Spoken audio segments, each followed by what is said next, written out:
Hello friends, welcome to MacAbit Forum. Today we are going to study about the Hartnell governor. The functioning of the Hartnell governor is very same to the kinds of governor we have studied earlier. It is basically a more stable governor and so it is used in heavy vehicles.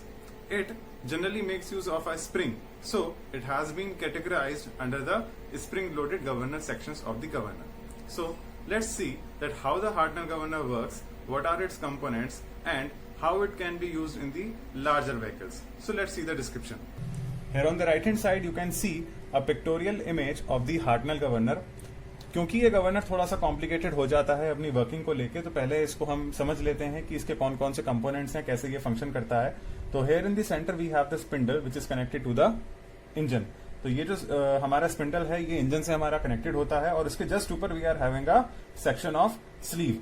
ये जो section है ये section hash line और ऊपर का section hash, ये दोनों ही आपस में एक स्लीव बनाते हैं जो आपका स्पिंडल पे अपवर्ड्स और डाउनवर्ड्स मोशन लेते हैं due to the centrifugal force action. कैसे करता है ये अभी हम देखेंगे. Further we have the L shaped arm just above this sleeve. You can see the L shaped arm. एक L shaped arm right hand side पे है और इस स्पिंडल से एक L shaped arm left hand side में है. तो इस एल शेप्ड आर्म को हम लोग कहते हैं बेल क्रैंक लीवर. ये अपने आप में एल शेप एक पूरी सिंगल यूनिट है और इसको हम लोग कहते हैं हॉरिजॉन्टल आर्म, और जिससे हमारी बॉल कनेक्टेड रहती है इसको हम कहते हैं वर्टिकल आर्म या बॉल आर्म. अब आप ये देख सकते हैं कि to the end of this bell crank lever we are having two very small rollers. जैसे हमारे रोलर बियरिंग में छोटे छोटे रोलर्स होते हैं, सिमिलरली वैसे ही यहाँ पे रोलर लगे हुए हैं.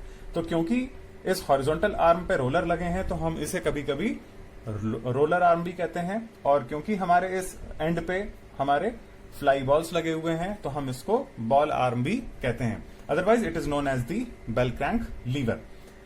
ये हमारे इस सेंटर पॉइंट पे पाइवोटेड होता है गवर्नर के सेक्शन पे ही. ठीक, उसके बाद आप देखिए we are having a spring mounted on the spindle. अब हमारे पास क्या है कि इस स्पिंडल के ऊपर स्प्रिंग लगा हुआ है और स्प्रिंग को ऊपर से टाइट किया हुआ है नट से. फिर आप देख सकते हैं यहां से एक फ्रेम आ रहा है. जो ये फ्रेम आ रहा है ये इस फ्रेम को कहां कनेक्ट कर रहा है, बेल क्रैंक लीवर के पाइवेशन पॉइंट पे इसको ये कनेक्ट कर रहा है. नाउ द पॉइंट इज कि ये काम कैसे करेगा. The working will be like कि जैसे ही हमारा इंजन स्टार्ट होगा that engine will have some RPM, और उस आरपीएम की वजह से ये हमारा गवर्नर मूव होना शुरू होगा. As soon as this governor will move, it will give a circular rotation with some angular velocity omega. तो वो जो ओमेगा होगा, जिस वेलोसिटी से एंगुलर वेलोसिटी से ये इसको घुमाएगा गवर्नर को, तो क्योंकि ये फ्लाई बॉल्स के इन अपने कुछ वेट है, इनका अपना कुछ मास है, तो ये सेंट्रीफ्यूगल फोर्स को जनरेट करेगा. जैसे ही सेंट्रीफ्यूगल फोर्स जनरेट होगा तो सेंट्रीफ्यूगल फोर्स जनरेट होते ही ये इन बॉल्स को बाहर की तरफ मूव कराएगा. मतलब जो राइट वाली बॉल है that will move in the rightward direction and the left ball will move in the leftward direction. जिसकी वजह से क्योंकि ये पॉइंट्स हमारे बेल क्रैंक लीवर के पॉइंट्स हमारे हिंज्ड हैं इस फ्रेम से, तो क्या होगा, जो रोलर होगा वो ऊपर की तरफ जाने की कोशिश करेगा और ये बॉल्स बाहर की तरफ आने की कोशिश करेंगे. इसको मैं थोड़ा सा और अपने हैंड्स की हेल्प से आपको समझा सकता हूं. ये हमारे पास बेल क्रैंक लीवर की पोजीशन है. जैसे ही सेंट्रीफ्यूगल फोर्स लगेगा और ये हमारा सर्कुलर मोशन लेगा, तो सर्कुलर मोशन लेने की वजह से बॉल्स बाहर की तरफ जाएंगी और आप ये देख सकते हैं जो रोलर है ये रोलर ऊपर की तरफ अगेंस्ट द स्प्रिंग फोर्स ये स्लीव को ऊपर प्रेस करेगा. अब ये जो हमारा स्प्रिंग है ये स्प्रिंग एक्सपैंड करने की कोशिश करेगा बाय प्रोवाइडिंग द रेजिस्टेंस, जिसकी वजह से हमारे इस गवर्नर को और अच्छी स्टेबिलिटी प्रोवाइड होगी. तो इस तरीके से हमारा ये हार्टनेल गवर्नर वर्क करता है. अब आप just below this figure you can see I have a representation of the Hartnell governor to the different position. मेरे पास यहाँ पे दो पोजीशंस हैं. दो पोजीशन में एक पोजीशन आप देख सकते हैं ब्लू लाइन से डॉट की हुई है, ब्लू लाइन से मार्क की हुई है, और दूसरे पोजीशन लेफ्ट साइड में भी ब्लू लाइन से मार्क की है. तो ये जो पोजीशन है ये गवर्नर की मैक्सिमम और मिनिमम स्पीड को रिप्रेजेंट कर रही हैं. On the left hand side this one figure is for minimum speed. Minimum speed में क्या है, ये जो आपका बेल क्रैंक लीवर है जो ब्लू लाइन से किया हुआ है ये अंदर की तरफ टिल्टेड है, जबकि on the right hand side the figure is for the maximum speed. Means कि जब हमारा गवर्नर मैक्सिमम स्पीड पे मूव करेगा which will give the maximum centrifugal force to this fly balls, तो उस पर्टिकुलर मूवमेंट पे ये जो हमारा बेल क्रैंक लीवर है ये बाहर की तरफ मूव होगा। ये जो मैंने फिगर बनाई है ये लेफ्ट पोर्शन को कंसिडर करके बनाई है, क्योंकि इससे पहले भी जितने गवर्नर के वीडियोस हमने बनाए थे और उनके डिस्क्रिप्शन दिए थे उसमें भी हमने लेफ्ट पोर्शन को ही कंसिडर किया था। तो अब आप देखिए ये जो बेल क्रैंक लीवर होगा ये बाहर की तरफ होगा, तो this figure just below this shows the maximum speed of the governor, और जब मिनिमम स्पीड होगी तो ये बेल क्रैंक लीवर अंदर की तरफ होगा, क्योंकि ये आपको मिनिमम स्पीड के बारे में बताएगा। तो ये फिगर क्या है, क्या इसके टेक्निकल टर्म्स हैं, वो हम आगे देखते हैं। देखिए जो ये स्मॉल बॉल्स हैं, हमने इन स्मॉल बॉल्स का लिया है स्मॉल एम मास, तो small M is the mass of each ball in KG. Then we have the capital M is the mass of the sleeve in KG.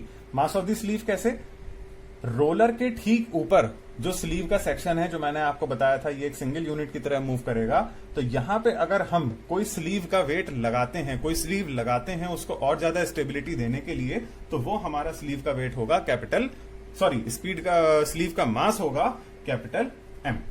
Then we have the minimum radius of rotation in metres, that is R1। हमारे पास यहाँ पे दोनों ही चीजें होंगी, एक minimum का होगा और एक मैक्सिमम का होगा। तो मिनिमम के लिए हम मिनिमम कंसिडर करके चलेंगे, दैट इज R1, और मैक्सिमम के लिए मैक्सिमम रेडियस लेके चलेंगे R2। तो R1 represents the minimum radius of rotation and R2 represents the maximum radius of rotation. इस फिगर में आप देख सकते हैं ये क्योंकि मिनिमम का है, इस मिनिमम में आप देखिए स्पिंडल से लेके बॉल के सेंटर के बीच की डिस्टेंस है हमारी R1। This is the minimum radius of rotation जिसपे हमारा गवर्नर मिनिमम स्पीड पे रोटेट कर रहा है और वर्टिकल आर्म यानी बॉल आर्म को अंदर की तरफ झुकाए हुए है। Then we have the maximum radius of rotation, that is R2। अब आप इस फिगर में देख सकते हैं यहाँ पे R2 again it is the distance between the spindle and the centre of the ball, दोनों के बीच का डिस्टेंस है हमारा R2, जिसपे मैक्सिमम स्पीड पे वो जब मूव करेगा तो इस आर्म को बाहर की तरफ मूव कराएगा with the help of the centrifugal force. Then we have the S1 and S2 which is known as the spring force acting on the sleeve for minimum and spring force acting on the sleeve for maximum। इसको समझिएगा, ये spring force basically क्या है। ये जो spring है मैंने भी इसकी वर्किंग में आपको बताया था कि जब गवर्नर मूव करेगा, सेंट्रीफ्यूगल फोर्स जनरेट करेगा, तो इस स्लीव को वो ऊपर की तरफ ले जाएगा। जब ऊपर की तरफ ले जाएगा तो इस स्प्रिंग का कुछ अपना फोर्स लगेगा जो इस स्लीव के मूवमेंट को रेजिस्ट करेगा। मतलब अगर ये स्प्रिंग ना होता तो स्लीव आसानी से ऊपर चली जाती, बट क्योंकि यहाँ पे स्प्रिंग लगा हुआ है तो इसका जो अपना फोर्स है, जो अपना रेजिस्टेंस डेवलप करेगा, वो इस स्लीव को नीचे पुश करने की कोशिश करेगा। तो उस केस में हमारे पास मिनिमम स्पीड के लिए स्प्रिंग फोर्स है X1 और मैक्सिमम स्पीड के लिए स्प्रिंग फोर्स है S2। अब इस फिगर में आप देखिए यहां पे क्या है, जब मिनिमम हमारे पास स्पीड होगी तो स्प्रिंग फोर्स कुछ अपना फोर्स लगाएगा, स्प्रिंग अपना कुछ फोर्स लगाएगा इसको नीचे करने के लिए, जिसकी वजह से मिनिमम स्पीड में हमारे पास स्प्रिंग फोर्स हो गया S1 और इसी तरीके से यहां पे हमारे पास स्प्रिंग फोर्स हो गया S2। देख सकते हैं यहाँ पे mg प्लस S2/2। 2 क्यों ले रहे हैं, क्योंकि हम हाफ पोर्शन की बात कर रहे हैं। We are not taking the right hand side portion, we are only taking the left portion. Then we have the centrifugal force for minimum, that is FC1, and centrifugal force maximum FC2। It is also very obvious, minimum speed पे move करेगा तो balls कम force लगाएंगी, कम centrifugal force लगाएंगी जो इस arm को बाहर की तरफ ले जाएं। तो उस पर्टिकुलर स्पीड पे, मिनिमम स्पीड पे we are having centrifugal force denoted by FC1 and for maximum the maximum centrifugal force denoted by FC2। और FC हमारा ऑब्वियसली होता है mr omega square. m is the mass of the ball, radius is the radius of rotation and omega is the angular velocity। Then we have x, y and r। ये जो x, y और r है इसको आप थोड़ा सा और ध्यान से देखिएगा। x is the length of the vertical arm in meter। vertical arm कौन सी, जिसको हम बॉल आर्म भी कह सकते हैं। जो बेल क्रैंक लीवर का अपर पोर्शन होता है जिससे बॉल कनेक्टेड होती है, इसको हम कहते हैं वर्टिकल आर्म। तो इसकी जो लेंथ है that is denoted by x। आप देख सकते हैं जो ब्लू लाइन यहाँ पे है that represents the vertical arm और इसकी जो लेंथ है वो मैंने डिनोट की है x। इसी तरीके से मैक्सिमम में भी आप देख सकते हैं length of vertical arm denoted by x। Further we have length of the horizontal arm, it is also clear. जो आपकी रोलर आर्म है जिसको हम रोलर आर्म भी कहते हैं, उसकी जो डिस्टेंस है वो है हमारे पास y, that is its length is y। देख सकिए यहाँ पे मिनिमम मैक्सिमम के लिए जो आप ये देख रहे हैं O से कनेक्टेड है, इसकी लेंथ है y, सिमिलरली मैक्सिमम के लिए इसकी भी y. Then we have r, that is the distance of the fulcrum O from governor axis. अगर आप ये रेड कलर से डॉटेड लाइन देखें, this is the governor axis. ये जो बीच की हमारी स्पिंडल है, इसको मैंने डॉटेड रेड लाइन से शो किया है और यहाँ पे लिखा है GA, that is known as the governor axis. यहां से लेके गवर्नर एक्सिस से लेके जहां पे फल्क्रम हमारा पाइवोटेड है, वहां तक के बीच की डिस्टेंस हमारी होती है r. कैसे? हमने बात करी थी कि हमारा जो रेडियस होता है that is the distance between the governor axis and the centre of the ball. तो यहां पे आप ये कंफ्यूज मत करिएगा कि हमारी R1 और R2 इस R से डिफरेंट क्यों है. R1 और R2 that are known as the operating radius. Operating radius मतलब वो रेडियस जिस रेडियस पे हमारा गवर्नर ऑपरेट हो रहा है. यहां पे मिनिमम पे ऑपरेट हो रहा है तो रेडियस हो गया R1 फॉर मिनिमम. यहां पे मैक्सिमम पे ऑपरेट हो रहा है तो हमारा रेडियस हो गया R2 that is for maximum. But हमारा R क्या है? R is the generalized radius, मतलब ये हमारा बेसिक रेडियस है जिसको हम एक बेस लेके चलते हैं. तो हमारा R बेसिकली अगर आप देखें इस फिगर में, जो फिगर आप ऊपर बनाई हुई है, इस फिगर में अगर आप देखिए तो ये हमारा एक इक्विलिब्रियम कंडीशन को शो कर रहा है. मतलब इस सेंटर से लेके आप देखिए वर्टिकल आर्म जो है वो दोनों पैरेलल हैं स्पिंडल के. मतलब इस समय गवर्नर अपने मीन स्पीड पे चल रहा है. तो उस पोजीशन में क्या हुआ? वर्टिकल आर्म पैरेलल हो गई स्पिंडल के. अब आप उस केस में क्या देखिए, R1 जिसको हम लेके चल रहे थे ऑपरेटिंग मिनिमम रेडियस, वो इस केस में क्या हो गया? R बराबर R1 हो गया. क्यों? क्योंकि अब ये चीज हमारी पैरेलल है. सिमिलरली अगर आप इसको देखें, इस वर्टिकल आर्म को अगर मैं यहां पे पैरेलल ले जाऊं तो ऑपरेटिंग रेडियस क्या होगा? R1 वही कहलाएगी, गवर्नर एक्सिस से बॉल के सेंटर के बीच की डिस्टेंस. जबकि गवर्नर एक्सिस से पॉइंट O जहां पे फल्क्रम कनेक्टेड है उसके बीच की डिस्टेंस क्या है हमारी? R. तो हमारी R इक्वल्स टू R1 हो गई. इसी तरीके से जब हमारा इक्विलिब्रियम कंडीशन मैक्सिमम के लिए होगा तो उस केस में क्या होगा? हमारा फिर से ये वर्टिकल आर्म पैरेलल आ जाएगी. ठीक, जब वो पैरेलल आ गए गवर्नर एक्सिस के तो उस केस में R2 भी हमारा इक्वल हो गया R के. तो फिलहाल समझने वाली बात यहां पे ये है कि R1 and R2 are the operating radius, जबकि R is the generalised radius जो कि ऑलवेज रहेगा गवर्नर एक्सिस से फल्क्रम के जहां पे पाइवोटेड है उसके बीच की डिस्टेंस हमारी ऑलवेज विल रिमेन R. तो अब हम इस गवर्नर के टेक्निकल टर्म्स पे फोकस करते हैं, जैसे कि हाइट और स्प्रिंग कांस्टेंट और स्टिफनेस ऑफ द स्प्रिंग. तो सबसे पहले हम हाइट की बात करते हैं. To calculate the height we will take the minimum and maximum position. Minimum position के लिए मिनिमम पोजीशन कौन सी? जिस समय हमारा गवर्नर रेडियस R1 पे ऑपरेट कर रहा था. R1 is the minimum operating radius. देखिए जनरलाइज रेडियस और ऑपरेटिंग रेडियस के बारे में मैं भी आपको बता चुका हूं, तो इन दोनों को अलग अलग लेके चलिएगा. जनरलाइज रेडियस हमेशा वो रेडियस होगा that is the distance between the governor axis and fulcrum जहां पे वो पाइवोटेड है. तो हम ये मान के चलते हैं हमारा जो वर्टिकल आर्म है वो हमारी जनरलाइज रेडियस पे पहले थी. तो जब गवर्नर ने अपनी पोजीशन पे रेडियस को चेंज किया, कहां से? R से R1. मतलब पहले यहां पे बॉल थी, पहले बॉल की डिस्टेंस गवर्नर एक्सिस से R रेडियस पे थी, अब वो मिनिमम स्पीड पे पहुंच के हो गई है R1. तो जैसे ही R से R1 उसकी पोजीशन चेंज हुई मिनिमम स्पीड के लिए, तो हमने उसकी हाइट कैलकुलेट करनी है. तो हाइट कैलकुलेट कैसे करेंगे? हाइट हमारी क्या होती है? जो हमारी स्लीव ट्रैवल करती है अपवर्ड्स या डाउनवर्ड्स. तो उसको निकालने के लिए जो हमारी हॉरिजॉन्टल आर्म है that is the roller arm, हम इसकी पोजीशन को देखेंगे कि इसने कितना अपने आप में चेंजेस लाए. तो हमारी इनिशियली यहां पे रोलर था, अब रोलर इस पॉइंट से पहुंच के आ गया नीचे वाले पॉइंट पे, तो हमारे पास ये है हाइट H1. तो इसको कैलकुलेट करने के लिए क्या करेंगे कि हम इस हॉरिजॉन्टल आर्म और इस वर्टिकल आर्म से जो आर्बिट्री ट्रायंगल बनेगा हम उसका रेशियो लेंगे. हालांकि ये डेरिवेशन कभी आता नहीं है, ये सिर्फ आपके समझने के लिए है कि हाइट को हमने कैसे निकाला. तो अगर हम इसका रेशियो लें एंगल के सामने वाला परपेंडिकुलर, तो परपेंडिकुलर अपॉन हाइपोटेन्यूज का अगर हम रेशियो लेते हैं that is H1 upon y, that will be equal to the vertical arm that is distance A1. A1 distance वो है जो बॉल की डिस्टेंस है फल्क्रम से. तो यहां पे A1 अपॉन अगेन हाइपोटेन्यूज, ये एंगल है इसके सामने वाला परपेंडिकुलर और उससे जुड़ा hypotenuse, that will be A1 upon x. तो अब हमारे पास आ गया H1 upon y equals to A1 upon x. x is the vertical arm की length and y is the horizontal arm की लेंथ, जो कभी किसी गवर्नर के लिए चेंज नहीं होगी। तो this is equal to what? अगर A1 को आप देखें तो A1 is equal to R minus R1।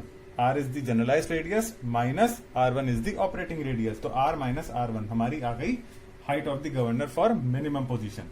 Similarly हम लोग मैक्सिमम पोजीशन की बात करते हैं। मैक्सिमम पोजीशन पे यहां पे हमारे पास क्या है?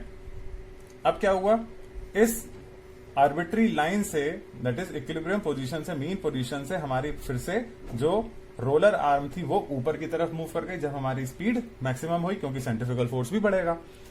इसी तरीके से जो हमारी वर्टिकल आर्म थी वो भी मूव होकर बाहर चली गई with the help of the ball which created the centrifugal force. तो ऐसे में इसकी जब हम रेडियस देख रहे हैं तो R से चेंज होके कहां हो गई? पहले था यहां पे, तो R से बॉल चेंज होके पहुंच गया R2 पे फॉर मैक्सिमम पोजीशन। ऐसे में हाइट ऑफ द गवर्नर क्या होगा? Again we will take the ratio of this arbitrary triangle found by the horizontal line and the vertical line और द R। ऐसे में H2 अपॉन Y, H2 क्या था? हमारा जो रोलर था वो यहां से मूव करके पहुंचा अपर पोजीशन पे, मतलब ट्रेवल कितना किया? H2।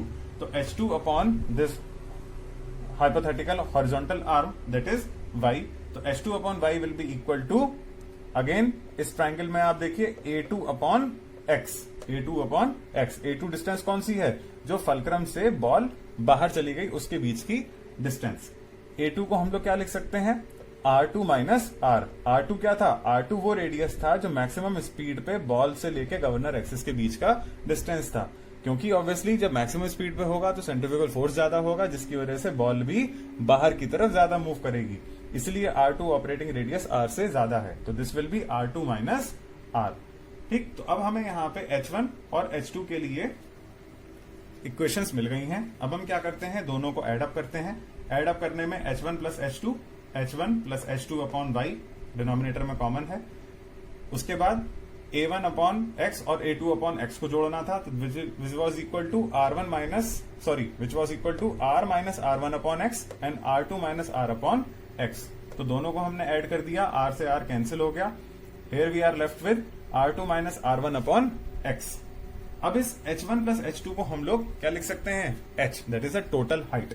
तो total height H upon Y equals to R2 minus R1 upon X, और हमारे पास यहां से H निकल के आया, हाइट ऑफ द गवर्नर निकल के आया R2 minus R1 into Y upon X। तो ये जो इक्वेशन है ये हमें हार्टनेल गवर्नर की हाइट को कैलकुलेट करने में हेल्प करेगी। So now for calculating the spring force और द स्प्रिंग कांस्टेंट, अब हम देखते हैं कि क्या करेंगे। इस पॉइंट के अबाउट, मतलब जहां पे हमारा फलक्रम पिवोटेड है, हम उस पॉइंट के अबाउट मोमेंट कंसिडर करेंगे, जैसा कि हम लोगों ने पहले गवर्नर्स में भी किया है। तो हम जब O के अबाउट मोमेंट लेते हैं तो मिनिमम पोजीशन के लिए आप देखिए, for minimum see this figure, आप इस फिगर को भी भूल जाएं, इस फिगर को देखिए, यहाँ पे कौन कौन से फोर्सेज हैं। इस पॉइंट पे, मतलब रोलर वाले पॉइंट पे हमारे पास जो स्लीव है उसका यहाँ पे नीचे एक डाउनवर्ड फोर्स लगेगा, और उसको हम लोग लिख सकते हैं mg प्लस S1 अपॉन 2। तो ये वाला जो हमारे पास एक फोर्स होगा ये है। दूसरा हमारे पास फोर्स है इस स्मॉल बॉल का, फ्लाई बॉल का जो वेट लग रहा है mg, वो है। और दूसरा हमारे पास क्या है? तीसरा last FC1, that is the centrifugal force जो इस बॉल को बाहर की तरफ ले जा रहा है। तो हम इन फोर्सेस को क्लॉकवाइज और एंटी क्लॉकवाइज की शेप में मोमेंट को इक्वलाइज करके देखते हैं। तो हमारे पास स्लीव के वेट और स्प्रिंग फोर्स से mg plus S1 upon 2 into distance, distance क्या है? y1, क्योंकि ये टिल्टेड है तो हम इस y को पूरा नहीं लेंगे, हमने इसका डिस्टेंस ले लिया y1, plus mg into a1। mg into a1 कैसे? इस स्मॉल फ्लाई बॉल की वजह से weight mg into a1 distance, point O से a1 डिस्टेंस है, equals to anti clockwise rotation that is the FC1 into distance क्या है इसका? x1। तो ये हमारे पास आ गया मिनिमम के लिए। इसको फर्दर सॉल्व कर देते हैं, mg plus S1 upon 2 into y1 equals to, इसको हम mg प्लस a1 को राइट हैंड साइड में ले गए, तो FC1 into x1 minus mg into a1 आ गया। इसी तरीके से मैक्सिमम का देखते हैं। मैक्सिमम का जब हम देखेंगे तो यहाँ पे रोलर के पे जो स्लीव का होगा, जो स्लीव पे वेट लगा होगा, उसका capital mg plus S2 upon 2 नीचे की तरफ जा रहा है क्लॉकवाइज। बाकी फोर्सेस देखें, पॉइंट O से लेफ्ट हैंड साइड में आ गए, तो FC1 एंटी क्लॉकवाइज और वेट mg एंटी क्लॉकवाइज। तो here we have mg plus S2 upon 2 into distance हमारे पास कौन सा है? डिस्टेंस हमारे पास है y2। ठीक, equals to mg into A2। mg कौन सा है, जो स्मॉल बॉल का वेट है, that is mg into distance A2 fulcrum से, plus centrifugal force again anti clockwise Fc into distance x2। तो ये हमारे पास इक्वेशन आ गई मैक्सिमम और मिनिमम के लिए।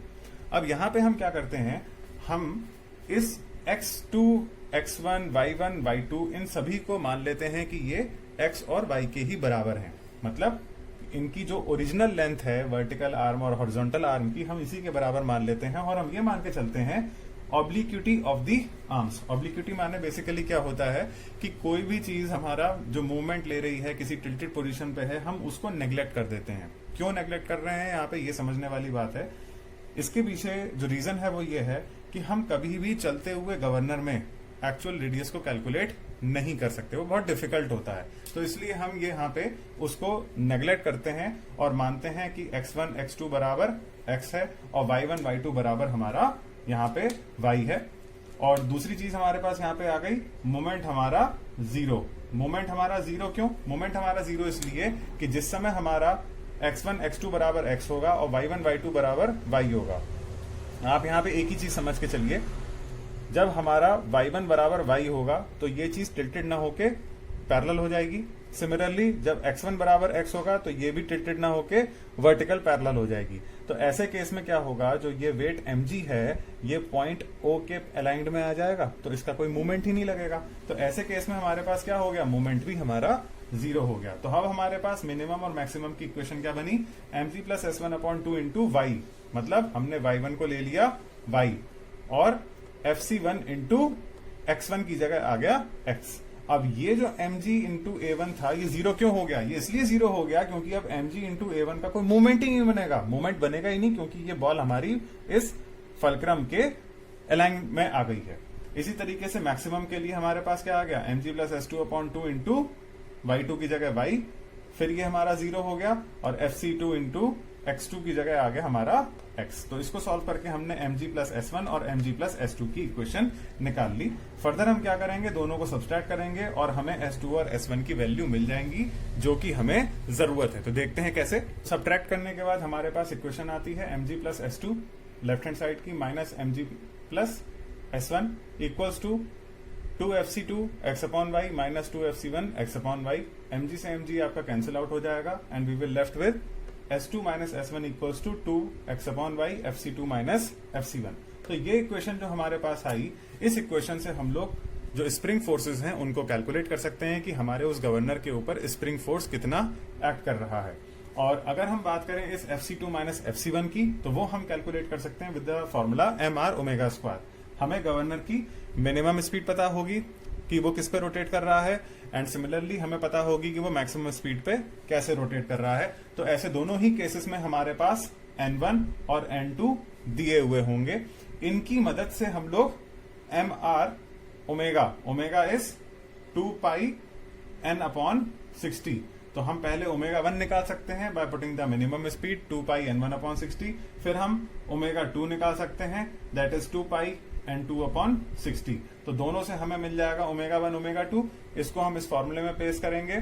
r हमें पता होगी मिनिमम स्पीड पे क्या है हमारी रेडियस और मैक्सिमम स्पीड पे ऑपरेटिंग रेडियस क्या है। मास हमें बॉल का दे रखा होगा, उससे हम FC1 और FC2 आसानी से कैलकुलेट कर सकते हैं। और उसके बाद में हम लोग x और y हमें हमेशा दिया हुआ होता है या हमें हमेशा पता भी होता है। अगर हम न्यूमेरिकल्स की बात करें तो हमें क्वेश्चन में दिया हुआ होता है कि हमारे पास vertical arm that is ball arm की लेंथ क्या है, horizontal arm that is the roller arm की लेंथ क्या है। तो हमें x और y दोनों पता है, FC1 FC2 कैलकुलेट कर सकते हैं और हमें इससे S2 minus S1 that is the spring forces की वैल्यू आसानी से कैलकुलेट हो सकती है। फिर हमारे पास एक चीज आती है स्प्रिंग कांस्टेंट। स्प्रिंग कांस्टेंट हमारा होता है S2 minus S1 upon H। तो H जो हम लोगों ने अभी स्टार्टिंग में निकाली थी अपने इस सॉल्यूशन के, तो वो हमें H भी आसानी से मिल सकती है और यहां से स्प्रिंग कांस्टेंट भी निकाल सकते हैं और यहां से स्प्रिंग फोर्सेस को भी कैलकुलेट कर सकते हैं। So here this was the Hartnell governor for which you saw the construction and working. Although this governor is bit large and complicated, but eventually it works well and gives you the better stability for the fuel provision inside the engine.